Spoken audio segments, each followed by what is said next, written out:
baca kula ieu bawel jasa bawel naon karunya tak ka kiai hayu urang babarengan lah sapira proposal.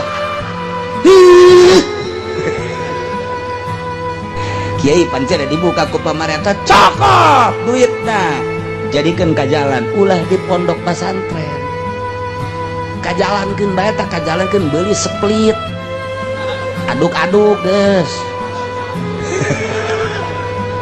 Ya mah sakalian bawel ieu lantaran ieu jadi kenyataan 100%.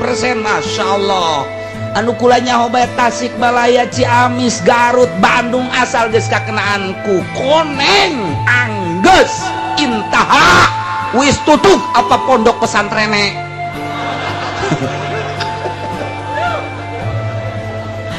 Heran eta di mana-mana ge heran, aing mah heran. Geus teu nyaritakeun haram jeung halal geus tah mah bisa-bisa dalil mah.